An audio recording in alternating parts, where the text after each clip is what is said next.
Have you ever gone into a supermarket intending to buy one or two things, but ended up buying 10? You didn't plan it. You didn't even really need it. But once you bought that first item, more followed. This is not a lack of self-control. This is something much deeper. It's called the Diderot Effect. The idea comes from a simple story. A man receives a beautiful new robe, but once he puts it on, everything around him feels old. The furniture looks cheap. The room feels mismatched. So he replaces one thing after another, not for comfort, but for consistency. And this exact pattern still controls our spending today. One new phone makes your old case feel embarrassing. A new pair of shoes makes your clothes feel outdated. A new laptop suddenly requires new accessories, a new desk, maybe even a new lifestyle. The first purchase creates a new identity, and your brain feels uncomfortable until everything matches that identity. This is where spending stops being about usefulness and starts being about alignment. Your brain doesn't like visual or emotional conflict. It wants things to make sense. So after one upgrade, your standards quietly rise. Not because your life improved, but because your expectations did.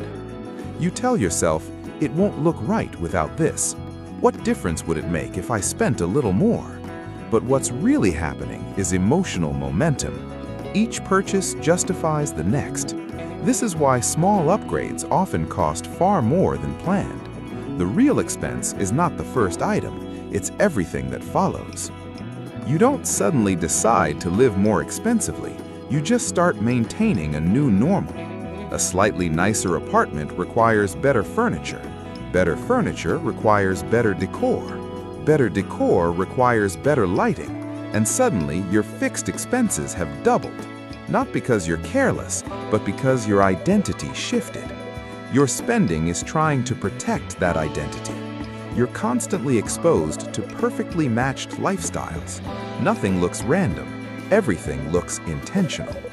So when your real life doesn't match that image, your brain interprets it as a problem that money can fix, and the Diderot effect quietly steps in.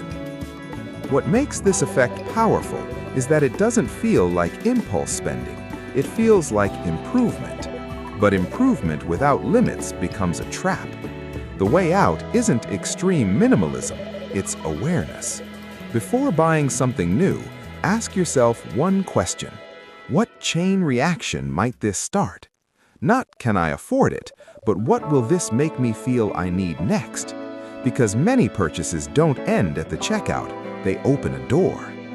Once you see that door, you regain control. You realize that not everything needs to match, not every upgrade needs to be completed, and not every identity needs to be maintained with money. True financial stability isn't about having everything aligned. It's about being comfortable with a little inconsistency. Because the moment you stop chasing a perfectly matched life, your money finally starts working for you, instead of working quietly against you.